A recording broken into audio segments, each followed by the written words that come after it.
Good morning, everybody, and welcome to the Carpool Honcho. My name's Dean Payne from the Crate Flexible Office Space. I'm Rory from the Marketing Guys. And this, our Carpool Honcho guest today, Murray Bell. Woo! So good to have you here, Murray. Fantastic to be here, From mate. Bell QS. Yeah. What a beautiful day we got in Auckland. Awesome day, mate. Awesome. And what a day that we're going to get ourselves fired up with a great song, mate. What's the song that starts you up? Well, Mick Jagger, mate. Gotta be Start Me Up. Woo! Start me What up. a great choice, mate. Let's crank up the sounds and get out of here. Stop me up. If you stop me up, I never stop, never stop, never stop, never stop. You make a grown man cry. You make a grown man cry. You make a grown man cry. Here we go. Stare out the door. Get gasoline. I'll let the screws out in a day. Name machine. Woo! Nice, thank you, Murray, and so good to have you here. Yeah, good so to be you here. tell us more about who Murray is. Oh, Murray, who's brought up on a farm just at a place called Port Albert, Yeah. 5 miles out of Wellsford. 5 miles out of Wellsford. Yeah. So it's a dairy farm and an orchard, and we pack the old apples. Oh, cool. But you know, people say they've got the best mother, but I'm pretty sure I had. So. Mummy's boy? No, never. Of course not. and you told us a little sneaky story about something you did before actually becoming a QS. What was that? Give us a bit of history there. Oh, the old tailoring. Yeah. Oh, yeah. So I left school at 16, went down to the Big Smoke and did a tailoring apprenticeship. And we used to work for Pumping Fashions, and they used to do Guess jeans. Oh, my favourite jeans. That's like Those- Mick Jagger's, huh? That's like Mick Jagger. Mick Jagger, yeah, Guess bring it on. jeans. And tell me, that's a dying art in New Zealand, isn't it? Yeah, it is now. Most of the stuff's been made overseas, other than China. Okay. And do you still make jeans? Because I'm quite No, keen on sorry, Can you hook us up, mate? No, those are gone, man. You Those sure? days We are can get a little long gone. table out at the crate, little cutting table. Yeah, no, it's long gone now. Oh, bugger. They'll come from China now, right? They all come from Let's just China. be honest. So, okay, and any crazy stories from back in the tailoring days? Yeah, when I was doing the Guess jeans, we were cutting about a layer of about, I think it was about 1,000 jeans. And you cut them quite high, it's about 20 mile high. And you cut them with a little bandsaw. And away we go, and cutting this thing, and doing it for a few while now. And got a tap on the shoulder by one of my ladies who was doing a lot of bagging, and she said, "Oh, maybe we got a problem." I said, "Oh no, don't tell me we got a problem." He said, "Oh, do you know any one-legged guys?" I said, No way. yeah, unfortunately, I cut the wrong line, and 1,000 one-legged guys. so it was only 200. It was only 200. Oh, good, So it was only good. 200. 200 pairs of jeans and you made them one-legged. Yep, One unfortunately. leg shorter than the other. Yep. So short suddenly we're in fashion. They were. I got away with it though. Thanks to you. We just cut another pair and cut them in the shorts. Yeah. I love my denim shorts. All right, and then you went on to become a builder? Is that No, right? I was work for builders and work for Worked my for brothers. builders, yep, for about 20 years. Well, round around. Yep. And then became a QS. What is a QS? Well, QS is a person that controls the finance of a building, basically of a building project. Right. So So you need to set know the budget. And set the budget to where you're going to a starting budget to where you're going to end up by building the project. Right. So and QS stands for Quantity survey. quantity surveyor. Yep. Right. When would you get a QS involved in a project? At the start, most people should really get them involved at the start. Unfortunately, it doesn't always happen. You got any examples of where they typically get you involved too late? Yeah, I had one a couple of weeks ago, a young lady who built a hut up north. There's a couple of huts she built, and the final bill coming from the builder was 3 times the quoted price. How much was that? The quoted price was 21,000. The final bill was 65.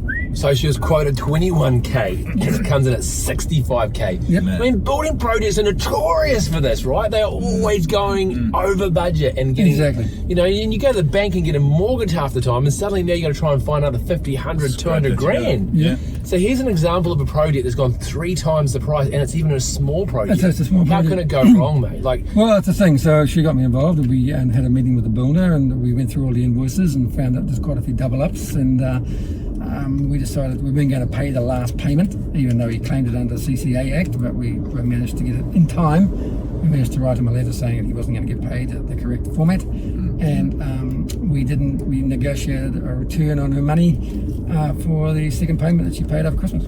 Oh, brilliant. What a legend. And do people actually, does it often happen that people only get you involved too late? Yes, it does, unfortunately. Yes. That's a pity. Happens far too often. I mean, I guess there's a little bit of a problem, isn't it, with people in general? I mean, I deal with a lot of great people, a lot of professionals who are good at what they do, but people often just try and do it themselves, thinking they'll save themselves money, you know. Correct, yep. And they get scared off, I guess, by paying professionals, you know, what they're worth. But it'd be $200 an hour, $400 an hour. It doesn't really matter. But often, like for an example, you know, if you pay an accountant $400 an hour, people are so scared of that. They don't realise that for every $400 you spend with your accountant, he's probably saving you $1,200. Right? Exactly. Yeah, that's right. And I guess in your case, someone might spend a few $100 with you, and I mean, people might be scared off from using you. So what sort of price would, you know, to get you involved and just hearing We you start out? about $750. That includes a full takeoff for your plans. $750. Yeah, we can save quite a lot of money on it. Wow. Give us a typical figure of what you'd save someone. Probably close to $40,000. 30, 40 So get us to the grand beginning. by spending $750. See, that's exactly what I mean. You know, people get shied off by getting professionals involved, thinking they'll save money, but it's a lie. That's It's exactly. not true. Yeah. Why is that? It's a number of mentality, I think. It's just Kiwis can do. They can do themselves, but they don't want to. Not everyone can do it. At the end of the day, you've got to have the experience and the knowledge. There probably is a bit of a Kiwi mentality thing, isn't Yep, it? You know, yep. do it ourselves, you know. Get in there, dig in the trenches, and we'll be right, mate. And, Exactly. Yeah, sheesh. Tell me one thing. Where do projects typically blow out, Murray? 3 areas basically in the project. You've got excavation, because you don't really know what's under the ground. Yeah. You've got concrete work, that's some of the thing, how deep the Yeah. tiles go, how deep the footings go. And labour costs. Labour costs seem to be the blowout of most of the projects, because some Yeah. people just don't manage the labour properly. Yeah. Yeah. And if you were building your own house, Yes. I mean, you're the best guy to know where to save money, right? Because you're a QS, you're a quantity surveyor. Where is the ultimate potential to save money when it comes to building your own home? I think the only potential is to do some of the work yourself. If you're not afraid to get your hands dirty, you can save money. You can still build a house for a reasonable amount of money, as long as you're prepared to do some of the work yourself. I mean, to paint the outside of a house, you don't have to be a genius to do that. It just takes time. And also, Yeah. you can save an awful lot of money doing that. Yeah. Also, inside, putting a jib up, again, you don't have to be a genius doing that. You can do it yourself. Stopping's a bit of a different thing, but you get to stop around after you get the jib up. Okay, let's just say we're dealing with a 180 square metre house, just nothing too massive. Yep. What sort of money would you save on painting the exterior yourself versus Probably between $20,000 and $30,000. 20, 30 grand? Yeah. And jib? Jib, you probably save $10,000, $15,000 if you do it yourself. Brilliant. And I hear, wow. And I hear you've recently been doing a private project and you save quite a bit of money on the kitchen. Tell us about that. Well, the kitchen's another thing you can look at saving, because if you do go to the showroom kitchens, these guys have had the kitchens for a while, there's nothing wrong with them. You can make an offer and you can boost your house around the kitchen. Or you can get these thing called flat pack kitchens now, which they look pretty good, and the builder can build them for you. Oh, cool. So it depends on what sort of style kitchen you're looking at and what sort of finish in the kitchen you're looking for. Nice. So let's go back to our audience and let's give them a couple of tips on what is the process to going about building your house from A to Z. Tell us how you do it. What you really should do is get what they call a concept plan done. Now, you don't have to go to an architect to get a concept plan done. You can just go to a draftsperson that can do it for you, or you can do it yourself if you're a good drawer. You're good enough. If you're good enough drawing. And from that, we can give you an estimate of what the house is going to cost. Now, it's a base book. And that's what a QS does. Yeah, it's right? a base You take pack, your isn't it? concept plan to a QS, that's a quantity surveyor, Yep, and they will price it up. correct. Because most people don't start knowing what their budget really is, do they? Exactly. Or understanding what it should be. Yes, that's right. And that's where the problem starts. So then most people go to an architect, get the drawings done, and put it into the council, get the consent, then they put it out to builders, and the builders look at it and say that's their price, and they wouldn't give it back to the client, and the client thinking, oh my God, we can't afford that. So that's where problems start. Okay, so we get a concept drawing done. Correct. We go to a QS. Yep. What and next? And they give you an estimate of what's Your budget. to start with. And then what?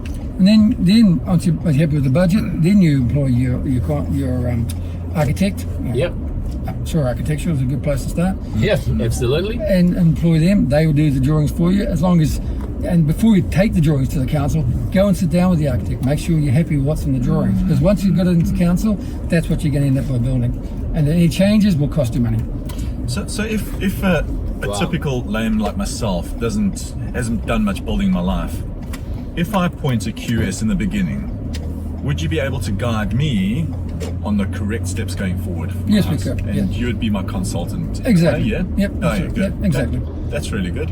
So cool. Yeah. So cool. I mean, you know, what you just said there before as well is the builder really is the fourth step, the fourth link in the chain. Not often the average Kiwi person, you ring the builder and like, I want to do this, right? Exactly. And they're not really professionals in how to price up jobs, and that's why they always end up going overrun. It's not necessarily their fault. It's just not what they're best spending their time doing, right? Exactly. Yeah. And So- it's also, you've got to get a good builder that you trust on board as well. And Yeah. That's a hard thing. And builders I hear are, you know, good clients of yours. They typically use a QS. Yeah, builders. I work for a company called Z Build, and the guy's name's Zane. And he's an excellent guy. Very honest, and he's a great guy to work with. Cool. And basically they would get rung up by someone like me and say, I want to build a house. Exactly. And they'll bring it to you to get it priced up. So as a builder, they're not going to go wrong when it comes to quoting a customer how much to charge to do a building project or a house, right? No, that's right, because they're going to use the QS, and the QS has got the knowledge. And also, we sort of working together and make sure that we're the right ballpark. Makes sense. Makes a lot of sense. And is there any build or any project too small for you, Mr. Murray? No, we start at $20,000 bathrooms to $20 million houses. So 20 million? that's the biggest I've done. Like, who would you be doing a project like that for, mate? Well, you've probably seen him on the big screen a couple of times. Really? Oh, yeah. Really? You do projects for movie stars? Yep, we did. Yep. This guy's a legend, man. That is so cool. All right, hook me up. Yeah. We'll talk after the recording button goes off. Can we get him in the carpool honcho? Yeah. Hey, Murray, this has been a great interview. Thank you so much. Where can our audience get hold of you if they need a QS? Well, I work at 28 The Creek in Constellation Drive. Great. Hey, great place to work. Great place to work. Best office space out. And we love having you there with us, Murray. Yeah. Absolutely, mate. Love being there, man. Love being there. So good. And what about an offer? You spoke about an offer. Yeah, I'll have a 10% off the final price for any work that comes through this advertisement from the creek. That's brilliant.